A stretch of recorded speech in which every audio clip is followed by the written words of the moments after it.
Hey guys, so I tried this boss in hard mode by accident. Well, no, not by accident, but when I first started doing this boss, I didn't really know that much about it, and I tried hard mode and I couldn't do it. Really, just because Corsair's avoidability, you can't move very quick out of the way from things in hell mode and hard mode. Basically, for those of you who don't know, there's three different modes. There's normal mode, where you kill both arms and the abdomen. This is the abdomen here. Hard mode, you kill just the abdomen, which is what I've just done, and you leave the arms. And then hell mode, you only kill the head. So basically, everything else is going. This is hard mode, so the abdomen's dead, the two arms are going.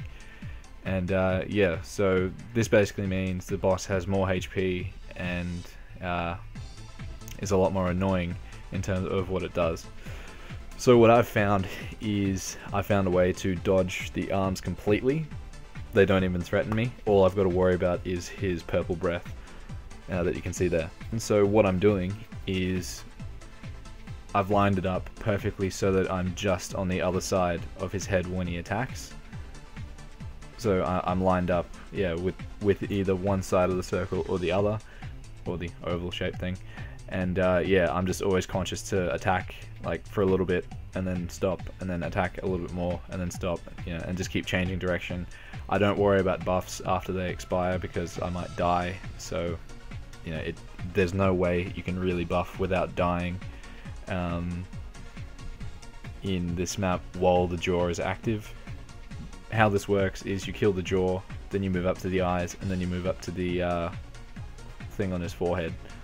So yeah, and you have to be conscious of these summons that you see moving in from the left and the right if they reach the middle, so basically where the portal is, but that's not what the portal's intended for. The portal's intended to teleport you upwards once you've got the jaw beaten, but if those things meet in the middle, it forms a death counter, so you'll have a 1 above your head. If it reaches 5, you're dead. So yeah, I have to be conscious of where those are, how close they're getting, and I normally just use my summons plus my octo cannon and my my crewmates to be able to handle those.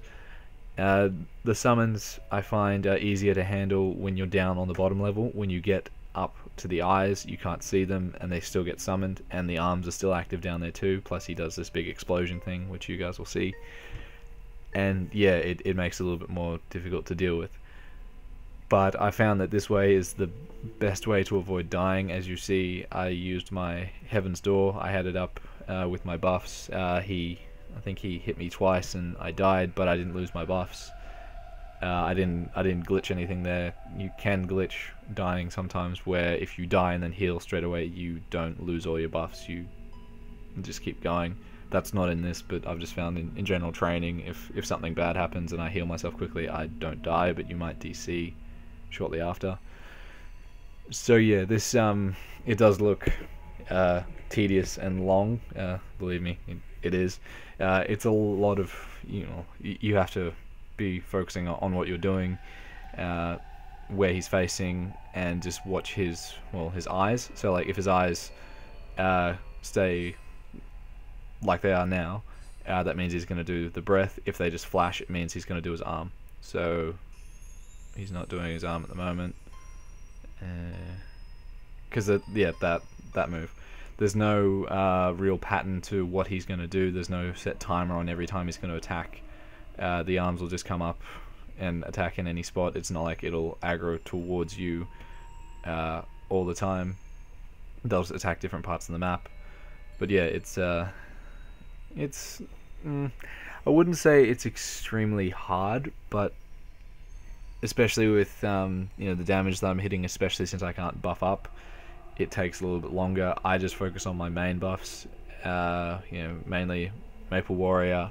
I try to roll every once in a while to try to get a 5 or a 4 to increase my crit, and I use the skill that makes that gives the bullets more attack. The yellow skill you can see next to the RA summon in the top right hand corner. I can't remember what it's called at this very moment. And yeah, and then I also use the Adventurer's hyper skill to give me more attack when I remember to use it or when it's safe to use it. And then I also use the ulti, the hyper skill ulti, when I know he's not going to do anything to me, because as you know, like when you do skills like that, you're left sort of, well, open to attack for a second, especially when you're buffing and summoning. So I always tend to summon after he's attacked, because then there's a few seconds when he's not going to hit you. So yeah, there are different ways to doing this boss. Xenons and other characters with well, good mobility, they just move from side to side every time, making him turn his head. I tried doing that with the Corsair, but with recoil shot it's too hard to get it to always face the direction you want it to. Like it's an okay moving skill normally, but when you want to always be jumping from one side to the other, it's difficult to always be having to point it in the different direction, because you're basically facing backwards as you jump. So it'll be interesting when I compare this video to after Red in a couple of days to see how it actually differs. So I'll be using a different attacking skill for one. Headshot will have no cooldown, so I'll be able to spam that. I'm not sure if that'll be better, or rapid fire, since I can actually move with rapid fire, so it might actually make it easier to move like I am there. So I can just well, I'd have to have good control of it, but yeah, just moving from side to side, it means I wouldn't stop attacking. So yeah, I think yeah, this is a good way of doing it.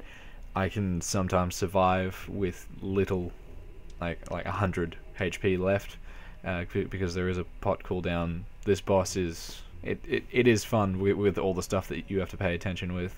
Hell mode is especially fun, apart from the jaw, because it seduces and all kinds of stuff.